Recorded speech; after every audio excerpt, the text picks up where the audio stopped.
Welcome back to the Buckcast episode. I believe this will be 3. Yeah. Yes, it has been 3 episodes, one of which I was not in, last one. I believe the special guest that time was his Kirby. Kirby, yeah. Good old Kirby. Haven't met him myself, but I heard great things about him. Anyway, if you do not know who I am not Ed, aka Ned, and over here is Buck. So, since last time, I heard we had a little bit of a discussion about the band list. Yeah. So I would actually like to bring up some takes of my own. Yeah. Yeah, like just do some baby cries on the band list and what has happened. By the way, if you do not know which band list we're talking about, or what the band list we're talking about, we are talking about YGO, Yu-Gi-Oh! Band list, September, would be October 2022 that it becomes live, right? Yeah. And on with the show. Oh God. Why is Mystic Mind not Yeah. I didn't really talk about it, but Mystic Mind not being hit definitely seems like a whiff. an absolute Definitely whiff? upsetting.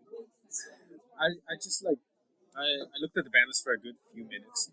I thought about it, just like had a whole just life evolving moment in which I looked at the past and just thought about how many bad choices and good choices I had made. And just thought about the fact that I'm gonna have to make another bad choice in my life and main deck spiritualism just to have that stupid card. Why? Did you see that? There was a Farfa video Yes. where he was looking at quote unquote bad things. And Oh yeah, someone- I've seen several of those. Oh, wait, no, sorry, this was this take real or auto-generated? And it was spiritualism is unironically the best out to Mystic Mind. That.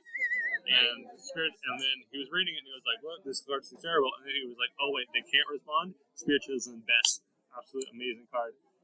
It is funny that spiritualism is both good and bad because it's good because obviously they can't respond, so they can't like judgment hit or whatever, which is obviously good against more pure versions of Mystic Mind. But the fact that you put it back in their hands is kind of weird.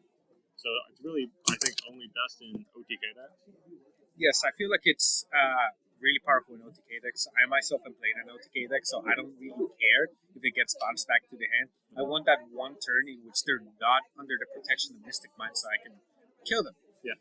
Having said that, it would have just been better if they were never under the protection of Mystic Mind because it didn't exist. Yeah. Heck, even it going to 1 would have been amazing because then they don't have like that high roll chance of like seeing their 3/4/6/7 of Mystic Mind, depending on how many ways to search it they have it. Yeah. It's honestly just an irritating card. We could sit here talking about it for like the next year and a half and how. Actually, no, there's no debate behind it. It's trash. I don't know why it's still in the game. Well, I have long been a Mystic Mind kind of defender of sorts. Yeah. Because I have yeah. I am clearly insane for my take here, but I'm going to say it anyway. Early, obviously, most of us, when Mystic Mind came out, we thought it was kind of a neat, weird card. Some of us saw it as, oh, obviously bad, but a lot of people saw it as, oh, this could be a cool going second card, or, oh, this could be a funny burn deck. But I am kind of in the camp of Yu-Gi-Oh! Has become way too Monster Mash focused, and I thought, naively, that maybe this could help tailor that back, that every now and again, a Monster Mash player would just absolutely lose to Mystic Mind Burn. But obviously, people who are playing more mid-range decks wouldn't ever lose to Mystic Mind because they can just search it out, like Sky Striker, like all the other decks that have in-archetype back row removal. I thought, oh, this is just a cool little kind of gatekeeper for the format to help block out these annoying Monster Mash combo decks. Of course, I was wrong. In reality, what just happened is that You have Jeff Leonard here, which, by the way, not dogging on the man, he's an amazing player. But you have people like Jeff Leonard making these decks that are just like, I'm going to activate Mystic Mind, I'm going to activate Field Barrier, I'm going to set 4 back row and burn you to death. I always liked those. It was. I think most people would agree that the problem really started it when just like regular decks started playing Mystic Mine, like when Sky Striker became a Mystic Mine deck, when that first happened, I think that really spooked a lot of people. Because suddenly we all realized that this card doesn't need a dedicated strategy to be good. No. Anyone can play it and maybe deck their opponent out. If not, you just play a deck that you have more of an advantage. Because, like, with control decks, generally, passing for 6 turns and getting 6 new cards is actually better for you than the combo deck players. Because combo deck players have to manage their once per turns. Drawing 6 new cards doesn't really matter if you're still only going to be able to go through your 6 important monster effects. If you can only go through your 6 important monster effects, those extras after the 3rd card you get it stops being as helpful. But for the control deck player, every card just makes you more and more resilient to your opponent's crackback. And I think that's kind of when people realize that this whole Mystic Mine thing was really a problem. And I would be inclined to agree. Yeah, it really started becoming a problem when, like how you said, decks like Sky Striker, decks like Prank Kids, decks like let's say what's a more modern one, Outlet as well, even like not Flanders. Flanders doesn't have dogs in that card; they don't like it. I mean, some Flunder players used to play it as a set rotation kind of thing. Yeah. Or it's like you just want more cards of the field spell, and this might let me win. That was always the thing. It's just like you would just play Mystic Mine just because maybe it'll just win you the game. But like bottom line is, once all those overpowered decks started playing Mystic Mine, it just became apparent that this is a Maxi scenario all over again. Yeah. Like combo decks lose to Maxi. Yes, they kind of do. They get disincentivized from continuing their combo. But guess who also gets disincentivized from continuing their combo? You, the rogue player that just got maxied by the combo player. Yeah. Exact same scenario. Now, yes, Monster Mash decks kind of do lose hard to Mystic Mine. They have no outs for it. That's it. But when you start, using Mystic Mine in those Monster Mash decks with your own tech version of being able to out it. Yeah. What's the point? The whole point of this being a deterrent to these Monster Mash decks is gone. Yeah. It just becomes another toxic thing that they just use to destroy you. Yeah. I think Maxi is a very good analogy. Yeah. Where in theory it really should help balance out the format, all this and that. But in practice, it's just another busted card that makes games more swingy and less fun. Just go to Master Duel. You can see a quick check of how that goes down. Yeah. Sorts of players go into their load into their account. They load up their deck. They do their full combo, and then when their opponent starts their turn, Maxi. Yeah. I think that's a very correct opinion you have there. If I do say so myself. Yeah. So that should have been banned. Maxi should be banned in Master Duel. We're learning so much here. These very, very obvious takes we have just spent. Sadly, our Lord and Savior will not be our Lord and Savior. They will keep these cards probably in the format for another 4 months. Who knows? Unless there's an emergency ban this one. I don't really think that's ever going to happen. That'd be nice. I don't know. Yeah, I do hope that. Let's just keep talking about the ban list. No, definitely. I want to talk about Hulk. Hulk. Yeah, let's move on to other cards that are just as unhealthy, but in a different way. I think Hulk is very interesting because Hulk wasn't really doing anything right now. And it was like a combo extender in Slide, but I guess also in the Punk,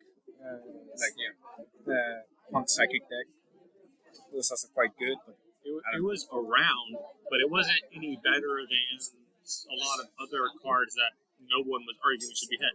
Obviously, I understand that it's kind of we all agree that Hulk is broken at times, and there have definitely been many moments where it was ban worthy. Yes. But I always find it weird when we're in these moments where it's not really that ban worthy now, but they just kind of ban it because it's like, oh, we couldn't ban it when it was broken before because it was too new, so now we're going to hit it. I just always think it's weird when they do that sort of thing that doesn't really feel relevant anymore. Yeah. I mean, I'm sure eventually Hulk was going to be busted again. But why didn't we just wait and then ban it then? I think this is something that I'm even afraid to say right now because our Lord and Savior again. But it has a lot to do with the monetary aspect of the game. Like, how much are we gonna gain out of this card? Like, we're not blind to this. This is no surprise to anyone that plays this game. Yeah. And it's that obviously this company is trying to make money. Yeah. Every company is trying to make money. But there does come a time where we should like just look at this objectively and think, is this healthy for the game? Because I know that I have some friends that literally dropped this game the moment that cards like Hulk were left unscathed for years. Yeah. Like just no bans, no limits, no nothing. Obviously, Hulk did eventually get limited, and then now it finally got banned. How many years did it take? It took like 2 years. This is ridiculous. And I just don't agree with that. It's wrong, I think, to keep something of that such high power level, such a high ceiling. And I know this deck is, I keep on saying deck. This game is all like, it's all based on power creep, on making the next set so much better than the last, making the next set of cards so much better than the last. So that when those new cards come out, you're so incentivized to go to the store, pick them up, or like buy singles in like a secondary market like TCG. That's the problem. That's the reason for set rotation and the quote unquote problem with Yu-Gi-Oh! That it's kind of this eternal format that the only way they can get people to buy product is with this sort of extreme power creep. Yeah. But at the same time, I'm not sure how true that is. Because again, there are lots of different ways to do power creep, right? And I think I need to continue outing myself as someone who watches a lot of Yu-Gi-Oh! I watched an MBT video where he talked about extremely targeted power creep. Oh yes, I do remember that. It was one of the Twitter threads, I think. Yes. Yeah. One of those low effort content, but I think very Not good for video. Not for Dyer, for sure. Not for Dyer. But I think it is very good content because it does remind us.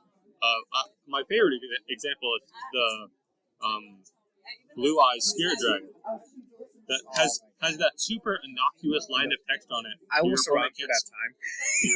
Yes, and I remember like when my opponent would summon Blue Eyes Spirit Dragon on me, and I would go like, "Is this a card? Like this is a real card, right? Like this is so targeted at me. Why my pendulum deck?" You were playing a pendulum deck? Yes, at the time I was playing a pendulum deck. I think it was like some like Yankee like pendulum mash of just cards that I was trying to like put together at the time. I was kind of getting back into the game, but regardless, go on with your point. It's just that it cannot special summon more than 2 monsters. That is such a very, very, very specific effect to have, and also it's being able to negate graveyard effects. It felt extremely targeted for the metagame that it was designed for, you know? Like, what was it? The other, it was in the same video, I think. Sword Soul, like Sinister Sovereign, Qixing Longyuan or something like that. I think that's the name.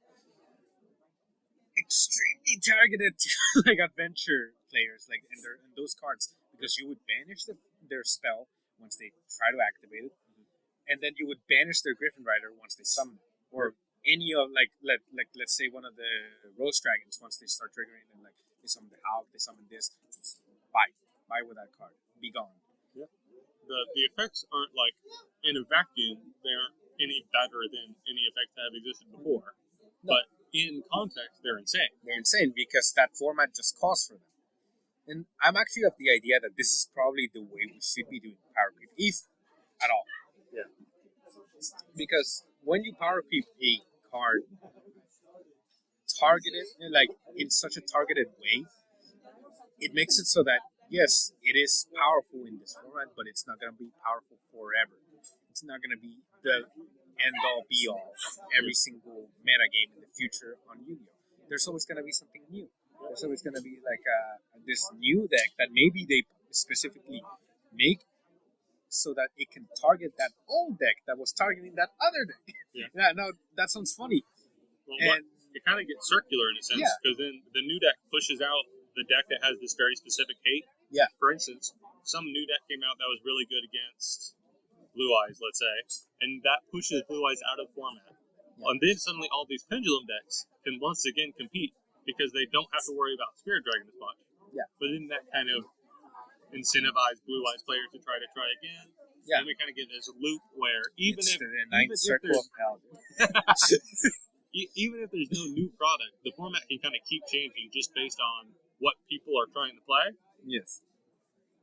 I think it was Hardleg that talked about this, where in the old days there was this circle that kind of happened, where I might have already talked about this. It doesn't matter because it's still worth talking about. Is there used to be this kind of circle where you have a strategy where either maybe their boss monster or their starters or extenders, whatever, some of the cards would be indestructible, right?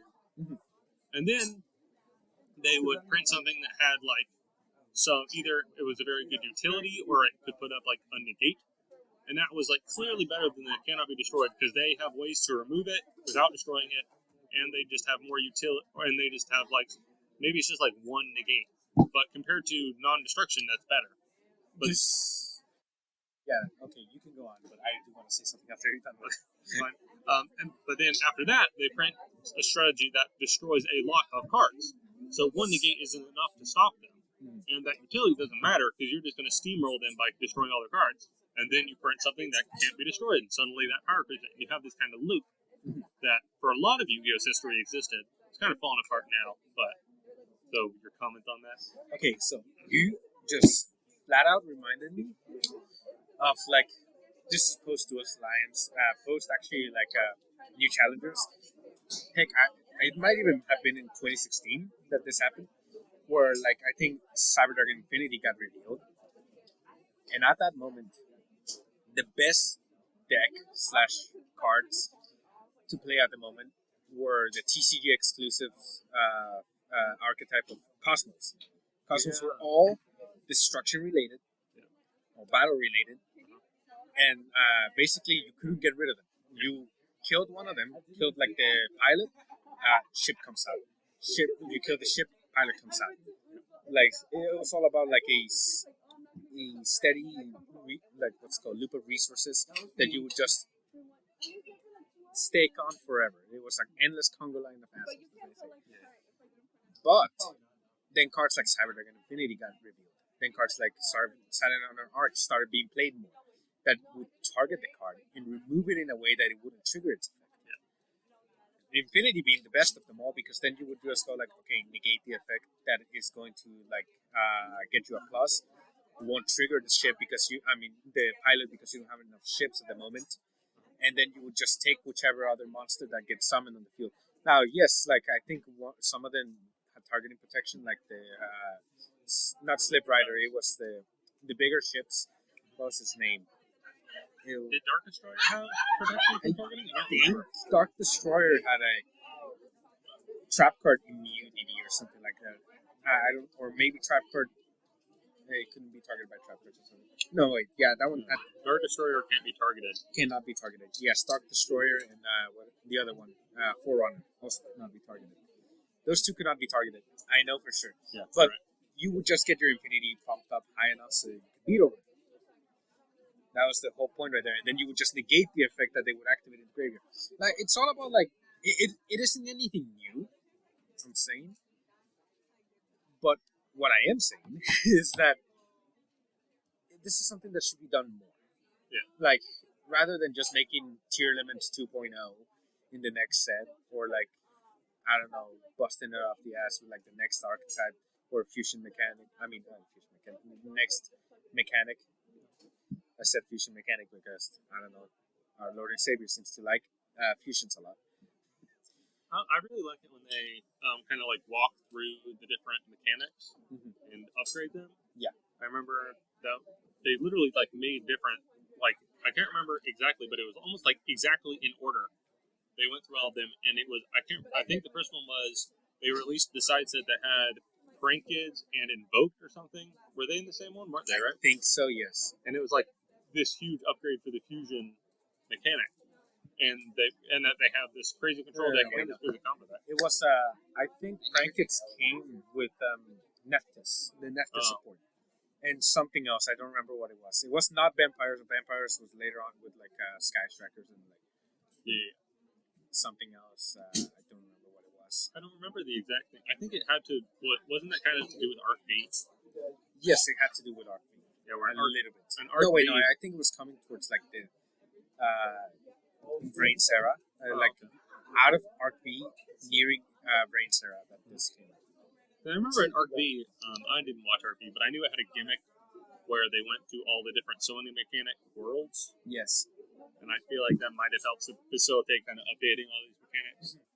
Definitely, because you got like new XCs like Dark Rebellion, which were busted, and also Break Sword, which was really good. But I don't know. Eventually, I feel like they went from like just upgrading the mechanics to like making them busted up the ground. Yeah. Like just look at some of these new synchros, like Braun, like even Kishin Longyon is pretty good.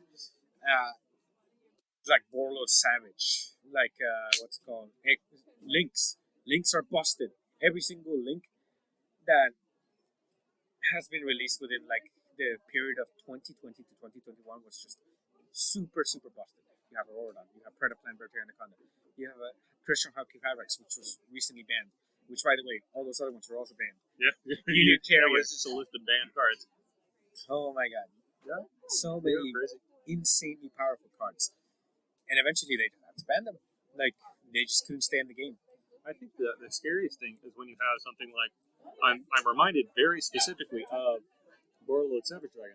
The Warlord Savage Dragon, I don't think it was ever bannable per se. No, but it made Omni Negates way too easy to get to, in my opinion.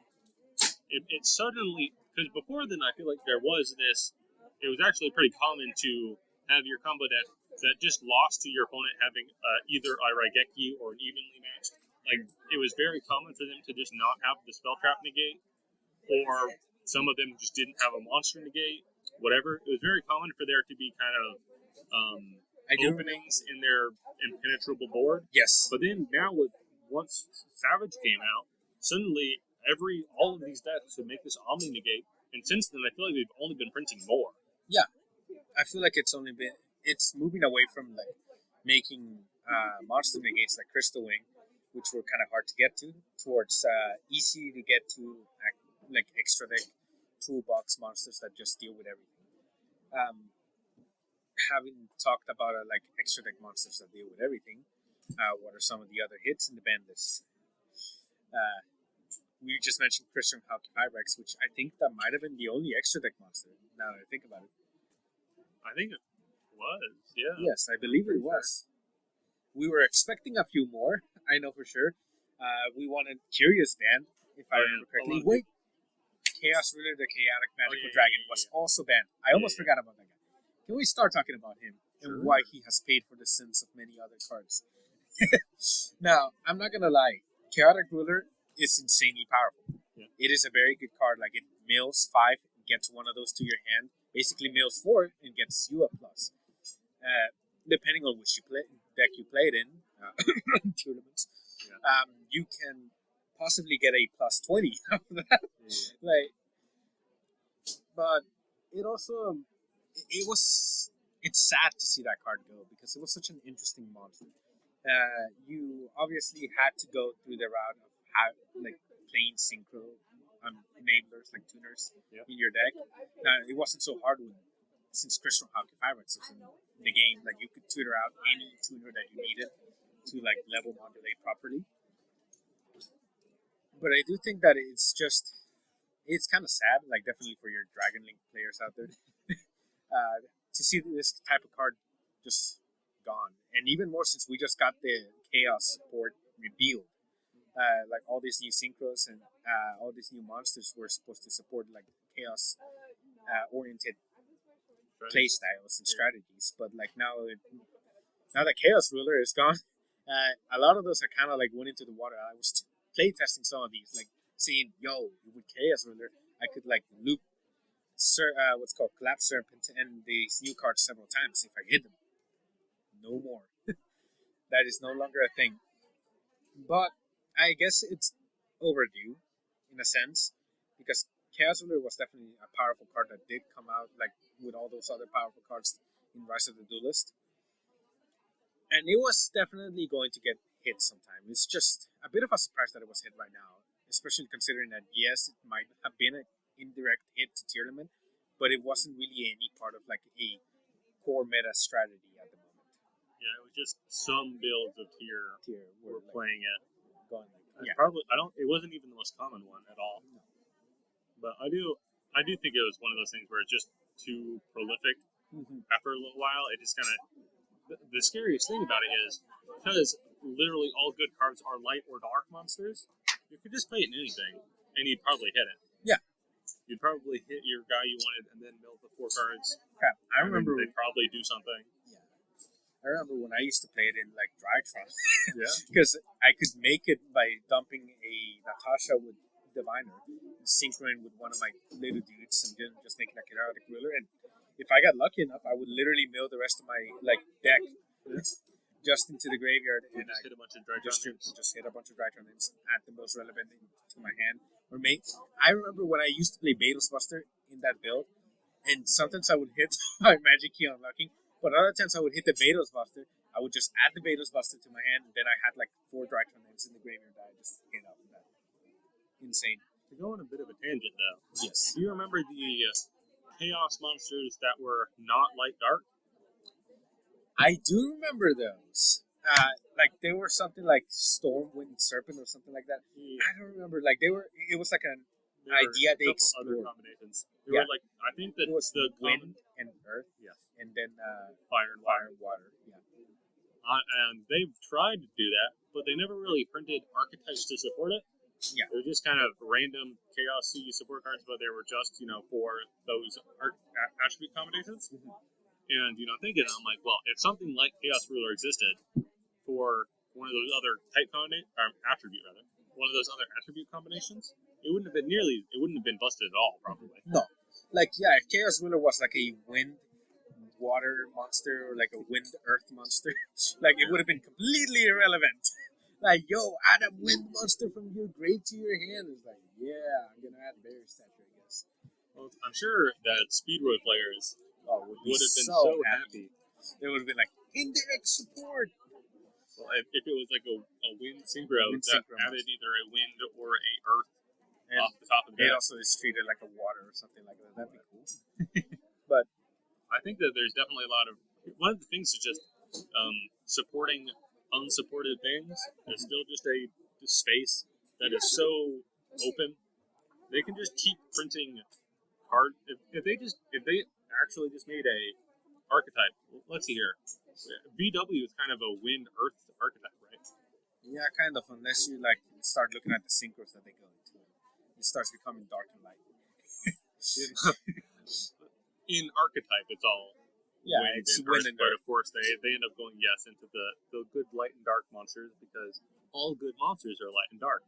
Yes. But maybe if they had printed, a level 6 or 9 chaos monster that does wind and earth, and might have been able to do something in VW, for instance. Yeah, they kind of did. It's called Virtual World Beast Shin or something like that.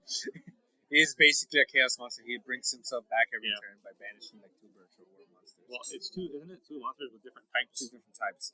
Are they going to be playing any other cards besides Virtual? Yes. Are they going to be banishing those for that? No. Maybe. I don't know. I'm just saying that it could definitely be interesting if we had more, because I think for VW, they didn't really play into it at all. I mean, of course, some of the VW cards cared about the attributes in the graveyard, blah blah blah. Yeah. But it really wasn't very serious, especially because a lot of those cards you just didn't play because they just weren't as good as the generic light and dark monsters, like Breaksword, that sort of stuff.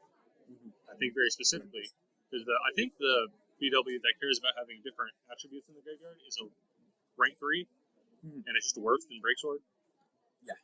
So that's just one of those examples. But if they took a strategy that was two different attributes other than light and dark, and then actually took it more seriously to try to, add cards that benefit from having both different attributes. I think that could be very interesting. Yeah. If they tried pushing more of those like unrepresented art types and attributes in the game, I feel like it would be a lot more interesting for the game. Of course, I will say this with like a grain of salt. Please don't make them another barrier statue turbo.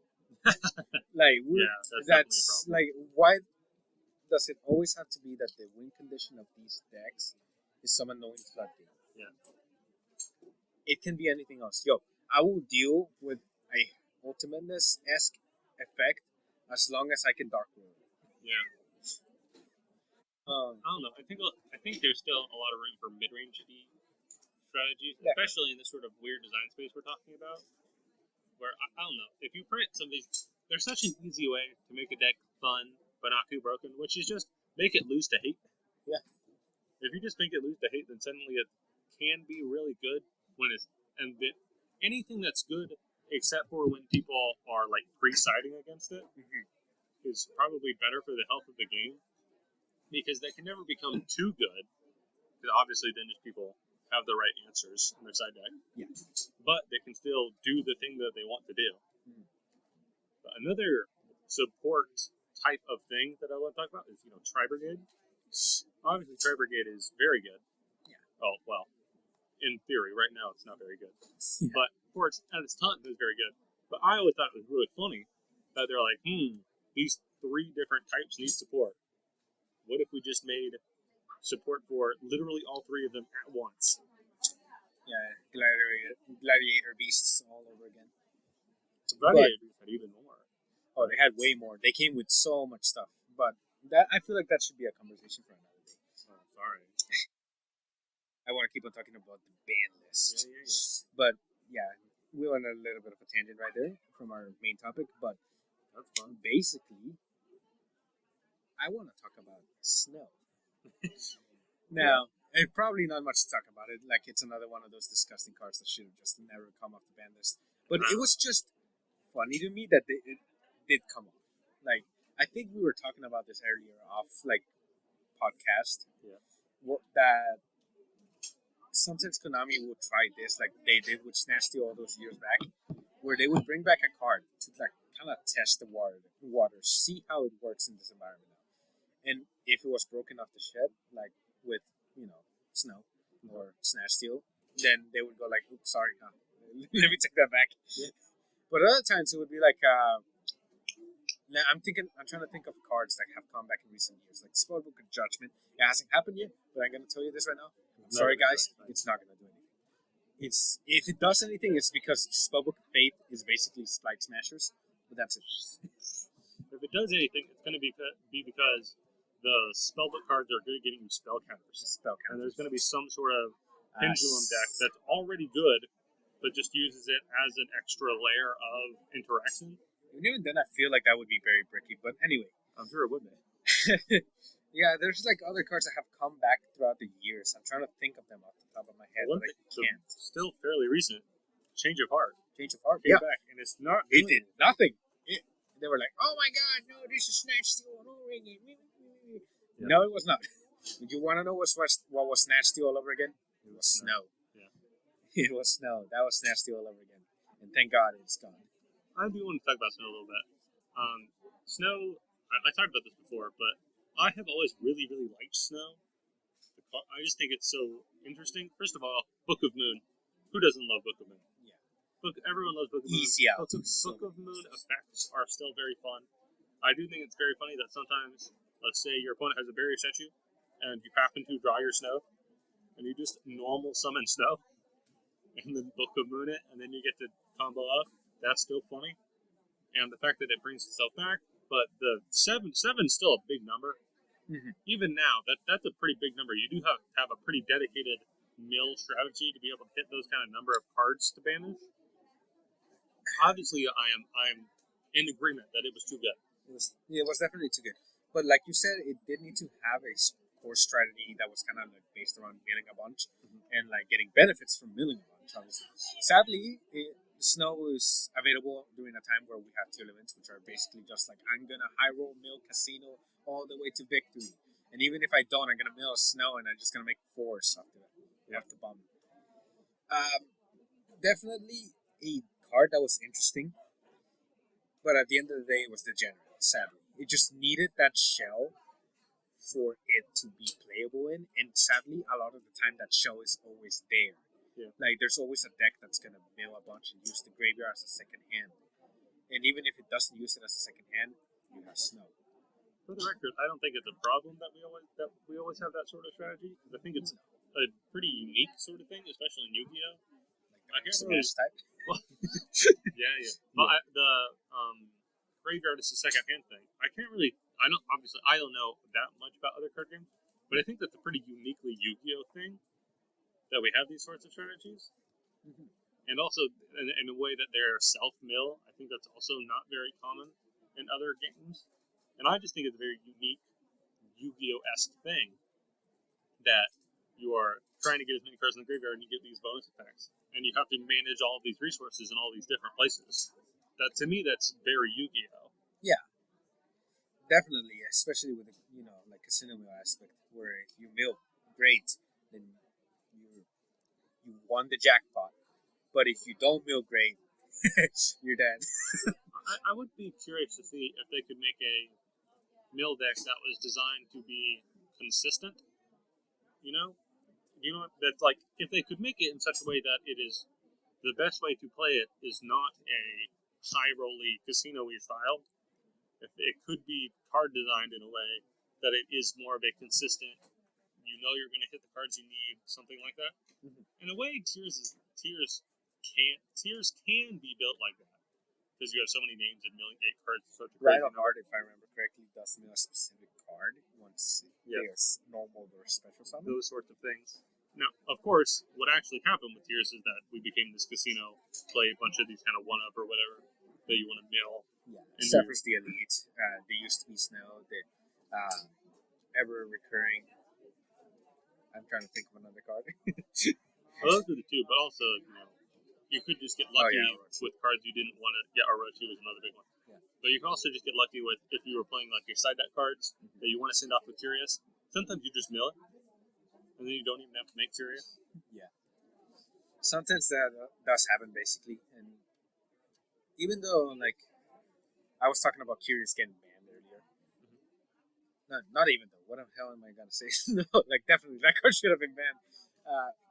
But at times, again, like you just finished mentioning, you have these strategies are just like high roll casino, and if you hit your card that you wanted it off that, then they'll have this other strategy that they can also do on top of that if they mill off of Curious as well.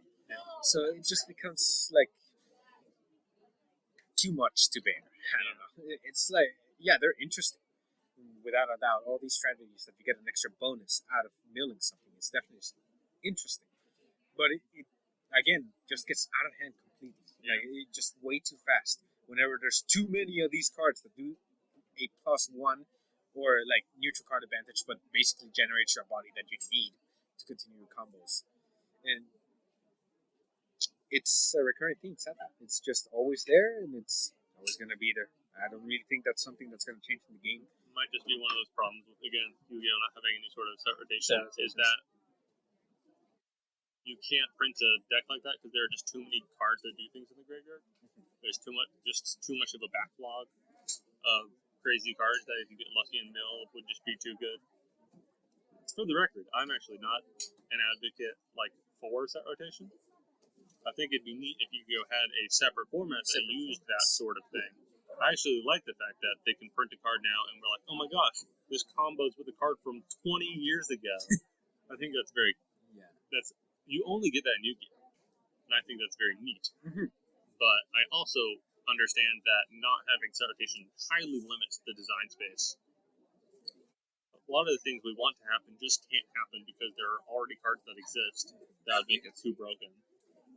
Yeah, definitely. I feel like set rotation is something that could be explored, but obviously, how you just said, in an alternate format. Because I do understand that there's some players out there that like the way Yu-Gi-Oh! Is right now. And I'm not saying I don't like it, I kind of do. I'm okay with it. I'm not like gonna go to Konami stores and start like hazing them with like a pitchfork or something like that, trying to start a riot. No, Yeah. I'm okay with the format. I just do wish there were some things that were different. Like, I'm curious. I'm curious what Curious is going to do Curious now. is going to do now. Without It's going to mail cards like I it's know. always done. I'm curious what the next, because the generic thing people are sending was Snow. Obviously, Curious is insanely good later to send your side deck cards. Yeah.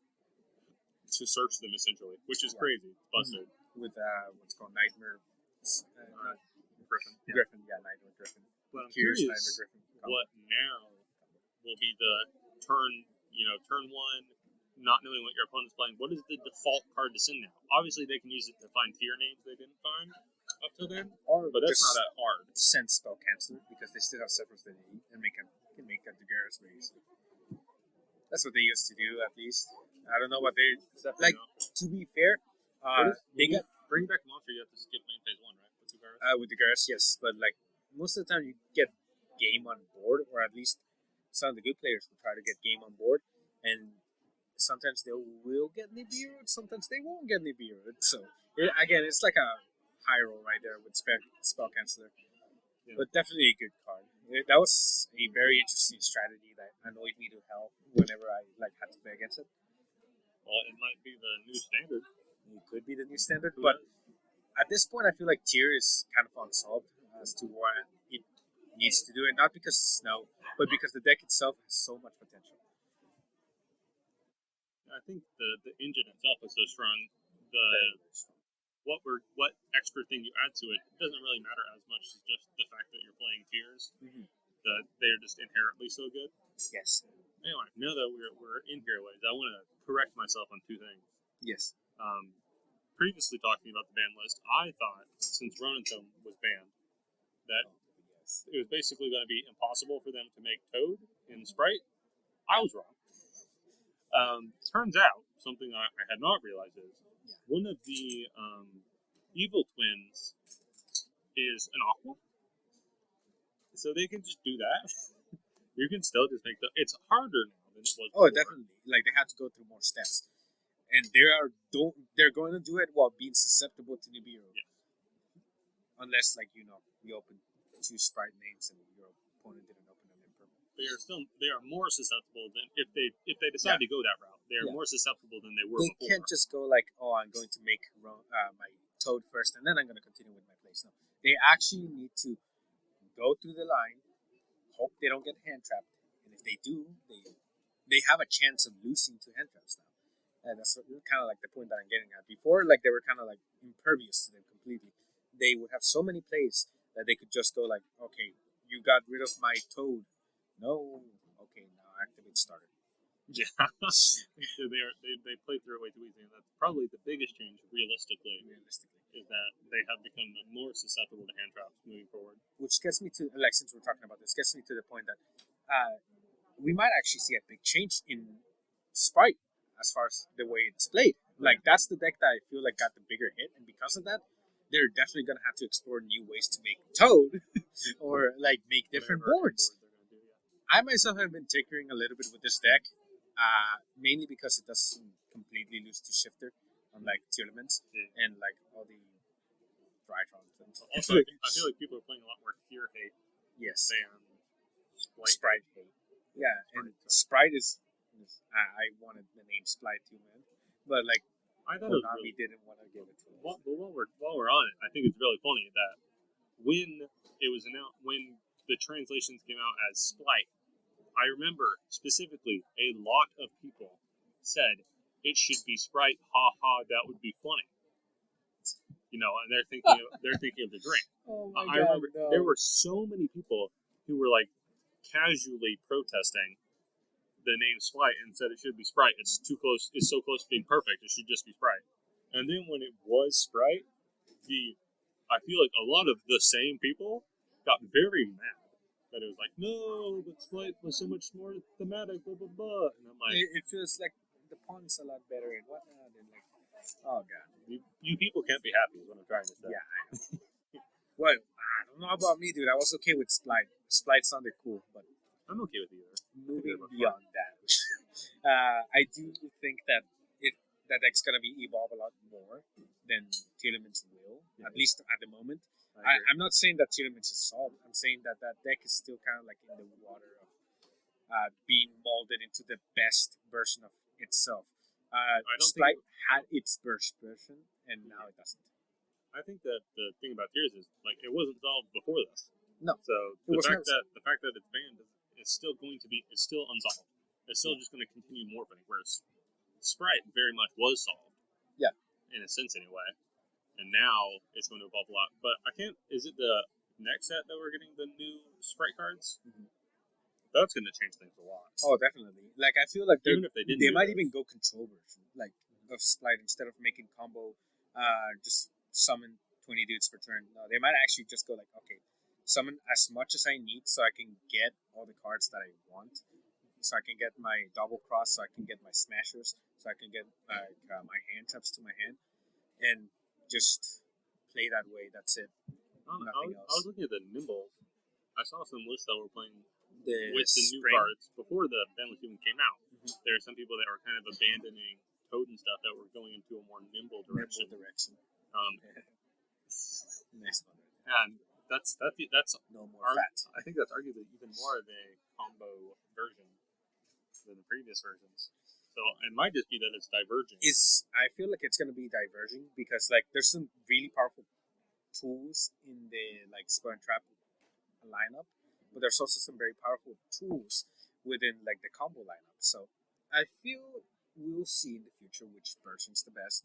People are gonna be playtesting it at the moment, but I'm actually looking forward to like where Splite's gonna go. Yeah. Not so much where like Tears are going. I feel like the only direction that that deck is gonna eventually head to is like this Tier 0 FTK deck that just ruins lives completely. Certainly a possibility.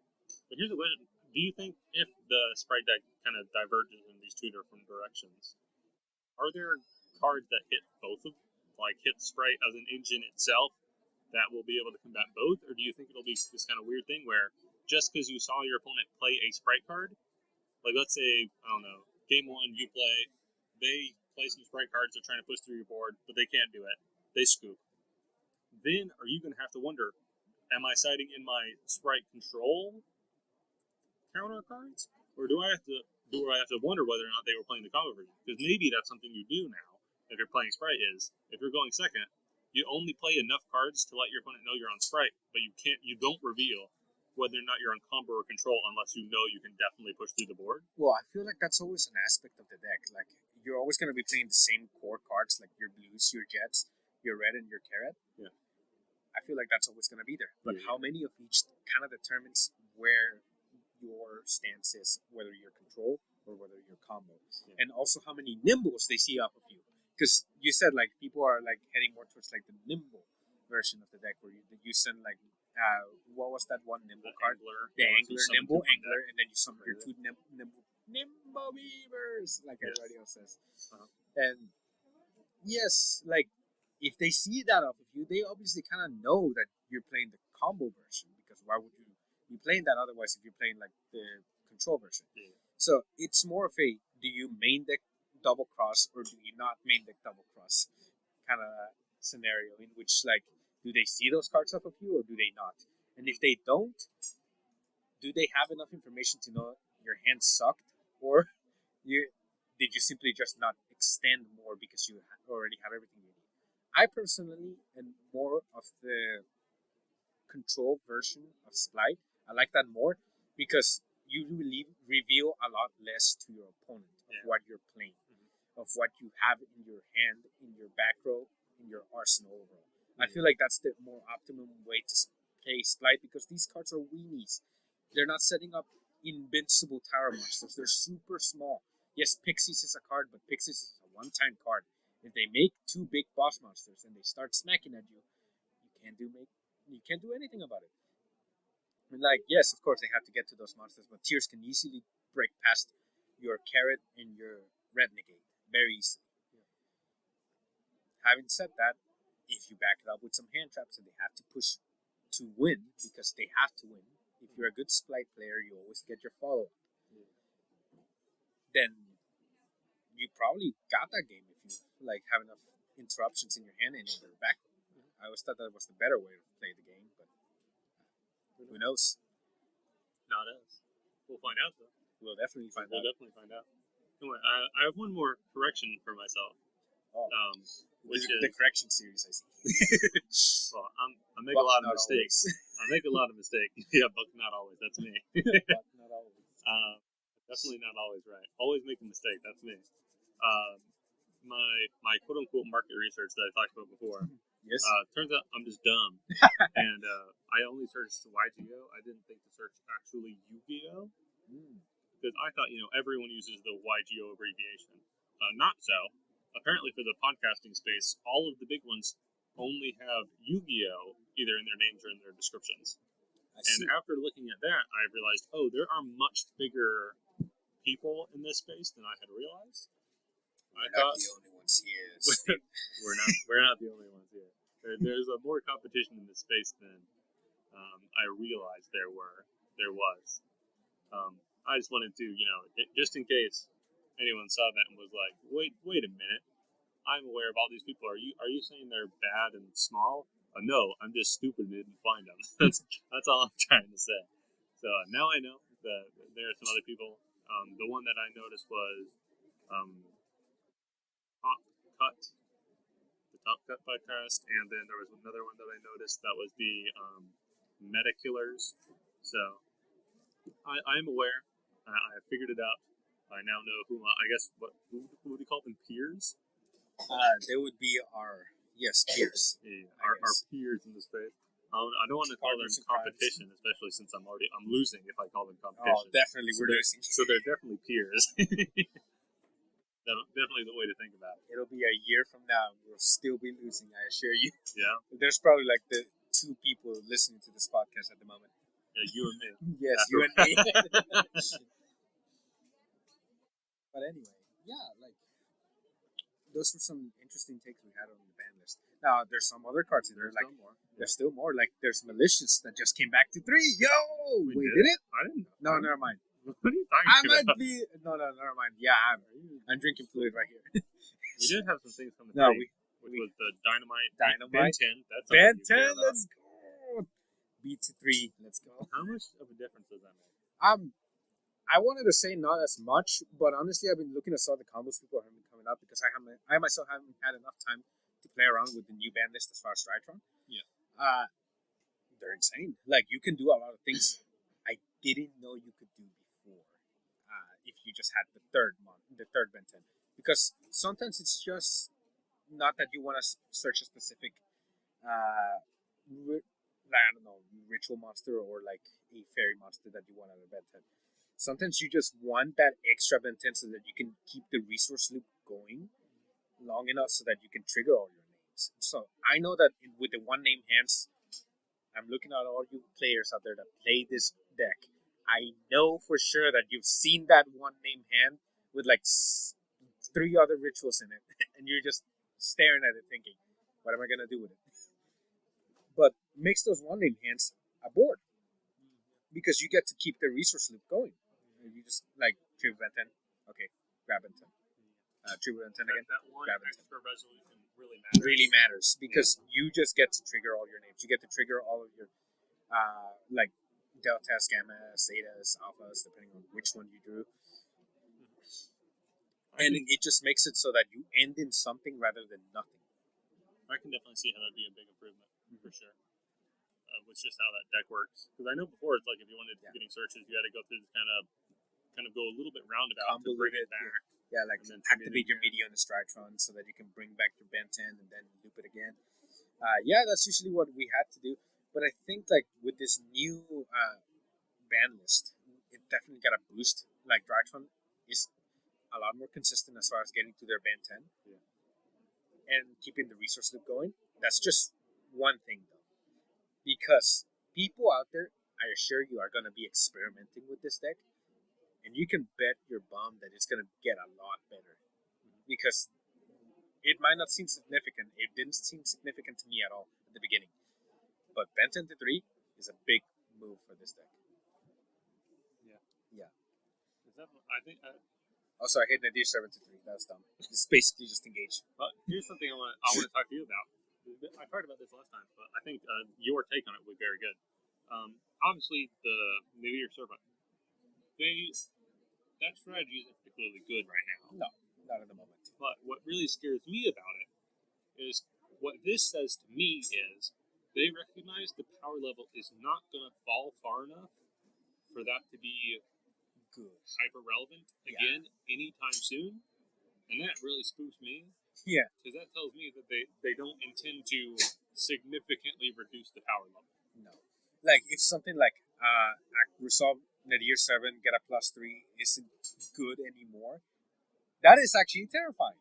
Because it means that everything else is so much more busted that this is insignificant. That you getting 3 Fusion Destiny is insignificant. You getting 3 Nadir 7 is insignificant. You getting 3 Wall of Revealing Light is insignificant, but that was always insignificant. I would argue that Fusion Destiny also is completely irrelevant. Why? The only people playing 3 is hero players, isn't it? No, the only people playing 3 is all those Sky Striker players playing package. Well, yeah, they still are on it too. Yeah, That's still terrible. 3-2 Garnet ratio. That's not good. it's worth it whenever you get your 2 draw 2.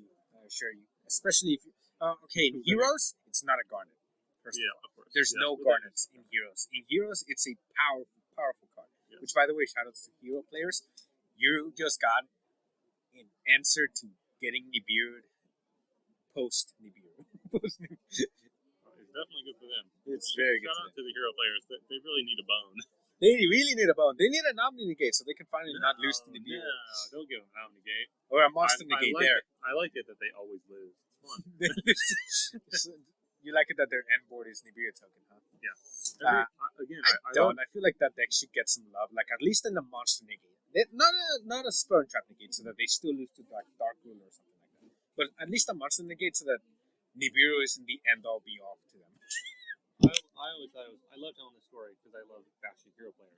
Which God. is, I have never in my life ever played against a hero player that did not end in one of these 2 results. Now I'm talking about Master Duel, in-person, tournaments, everything I've ever done. Always the result when I play against a hero player is one of these 2 things. Yeah. Option A, I drew Nibiru, and they get Nibiru. Yes. Option B, they misplayed and goofed up their first turn Oh combo. my god. It's always one of those 2 things. I have never seen them pull off the combo without me having a Nibiru. It is hilarious. Dude, I haven't seen. You know what? What you just said is so true. I haven't seen them resolve their combo, quote unquote, in so long that I don't even know what it is. It's like, what is the import? What is the hero import anymore? I know it used to be Plasma plus, like, what's it called? The Link 3 that boosted all their attack plus the Honest Neos in your hand. Maybe even like a set mass change so that you can go into your Dark Law. I know that used to be the play. But what even is the hero play anymore? I don't know. I haven't seen it resolve in so long. I thought they were playing with Dark Angel for a little bit, but then people just kept on droplting it away. Wasn't that a Master Duel meme? People actually play it. People are actually doing that? Yeah, because it's Spell Canceller is good. That is good. It's basically Spell Canceller, and the only out you have to it that's usually played is Forbidden Droplet. Or Enemy Controller in the case of that one guy that was playing it in Nationals. Was it Nationals? I think.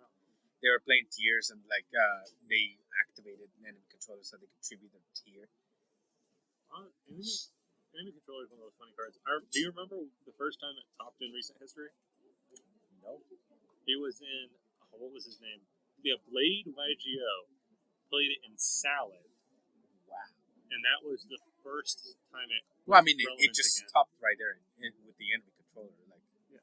I mean, in recent history, the first time it happened, we go the timeline. Obviously, it was really good when it came out. That sort of timeline. Oh, it was insane. But then it kind of dropped out of relevance, and then it randomly came back during Salad format as just because the normal sum was so important for Salad. It was an anti-Salad tech. Yeah. In Salad, and boy did it work. It was so good for a little while that became the standard, and ever since then it just occasionally pops up. Yeah. which I think is just really cool Mhm. for Econ. One of these kind of iconic older cards. It's not as old, but it's old enough that most of us remember it from like school ground Yu-Gi-Oh. Yeah. And here it is being competitively viable. I'm not gonna lie, like I even thought of it as an out to all these floodgate monsters. Like whenever I go like normal summon diviner and then they like change something like the Solic or something like that.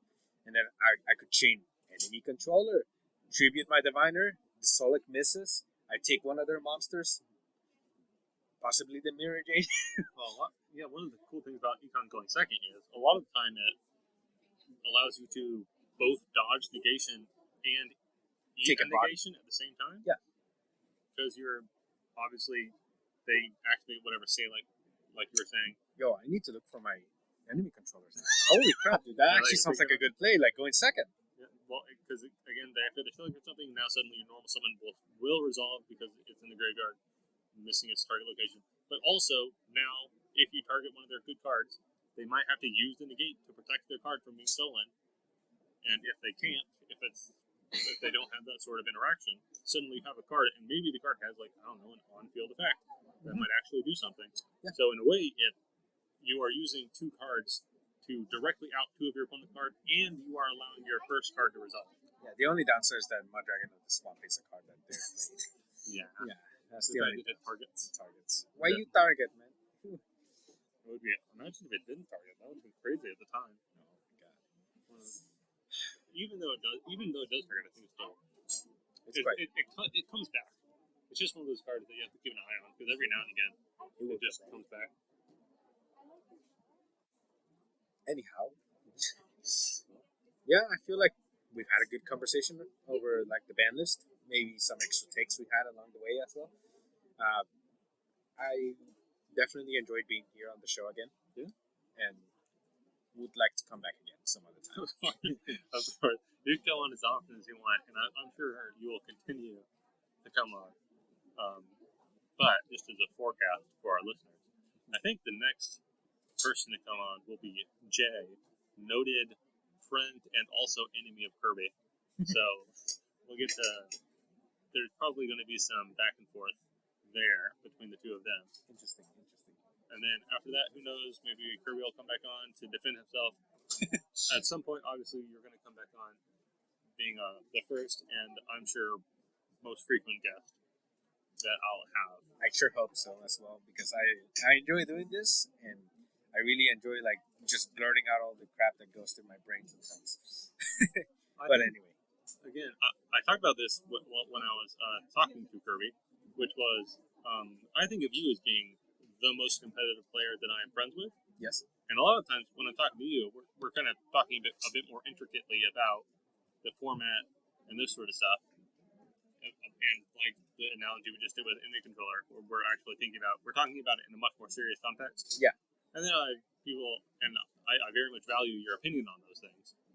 And then I have people, again, like Kirby, who I could just make fun of him for an hour.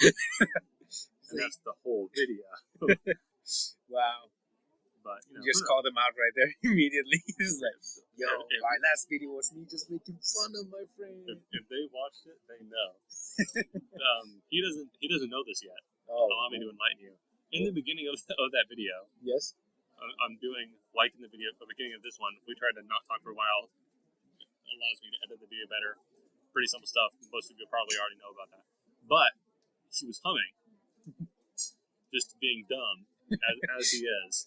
And I started by making fun of him for that. But what he doesn't know is in the final edit, I have left in him humming. I left So it he's in just in there. before I then call him out for it. And boy, is it a very funny bit because it's not just him humming. It's like he's really in it. He's really into it. Oh my So he doesn't get to know this. Until now. Maybe I'm sure he'll know when he listens to it. Yes. But hope maybe we can have him back on to be mad about me. That'd be good. I would like to talk to him while doing one of these. That wouldn't be too terrible if we could get together to do it. Uh-huh. But anyway, Yeah, I wouldn't mind at all. Okay. time's up. That's all I we got. gotta head off at the moment. But yeah, I had a Wonderful time doing this A again. wonderful conversation as always. Yes, very wonderful. Yes, so very, very wonderful. Well, anyway, Ned here signing off. Well, that's the end. Goodbye. Goodbye.